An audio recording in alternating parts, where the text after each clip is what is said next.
Definition कागज पे बदली है, पर डर जमीन पे क्यों है? अरावली कोई नॉर्मल पहाड़ी नहीं है। ये 250 करोड़ साल पुरानी माउंटेन रेंज है जो डेजर्ट को दिल्ली एनसीआर तक आने से रोकती है, डस्ट स्टॉर्म्स को ब्लॉक करती है और ग्राउंड वाटर रिचार्ज में मदद करती है। इसलिए अरावली को सिर्फ पहाड़ नहीं, नेचुरल डिफेंस सिस्टम माना जाता है। Recent supreme court accepted scientific definition के हिसाब से हिल यानी जिसका हाइट 100 मीटर से ज्यादा हो, हिल ग्रुप यानी 2 से ज्यादा हिल्स 500 मीटर के रेडियस में। ये डेफिनेशन मैपिंग और क्लासिफिकेशन के लिए है, न माइनिंग अलाउ करती है, न प्रोटेक्शन ऑटोमेटिकली हटाती है। सिंपल बात है, डेफिनेशन बदली है, लॉ नहीं। तो फिर लोग डर क्यों रहे हैं? इसका जवाब सिर्फ 90s या 2000s की माइनिंग नहीं है। माइनिंग सिर्फ सिम्टम्स थी।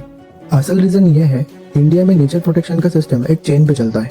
Definition, then classification, then permission, then ground action.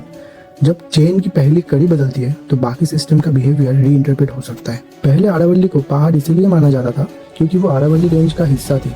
Height exact major नहीं होती थी, इकोलॉजिकल रोल ज्यादा इंपॉर्टेंट नहीं था, नेचुरल फीचर का कॉन्सेप्ट था। मतलब पहाड़ होने का प्रूफ साइंटिफिक कम, एज्यूम्ड ज्यादा था। यही से पब्लिक का डर शुरू होता है। अगर कोई लैंड ऑफिशियली हिल के डेफिनेशन में नहीं आई तो वो रेवेन्यू लैंड, वेस्ट लैंड या नॉन फॉरेस्ट लैंड क्लासिफाई हो सकती है। पेपर पे ये सिर्फ कैटेगरी है, लेकिन ग्राउंड पे ये परमिशन का बेस लेयर बन जाता है। इसका मतलब ये नहीं कि डेफिनेशन बदली तो डिस्ट्रक्शन शुरू, लेकिन मतलब ये जरूर है कि अगर मिसयूज हुआ तो प्रोटेक्शन के पहले शील्ड कमजोर हो सकते हैं। अरावली एवरेस्ट जैसी ऊंची नहीं होती। यहाँ छोटी छोटी हिल्स भी डस्ट स्टॉर्म्स को रोकती है, डिजर्टिफिकेशन स्लो करती है, वाइल्ड लाइफ कॉरिडोर्स बनाती है।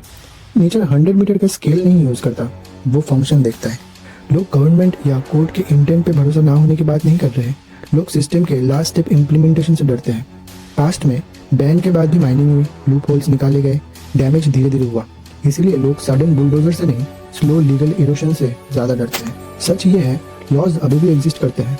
गवर्नमेंट कहती है 90% अरावली प्रोटेक्टेड है, माइनिंग ऑटोमेटिक नहीं होती।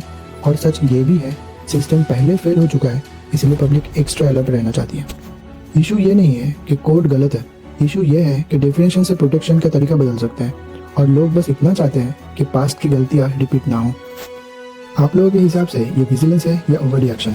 कमेंट करके बताइए।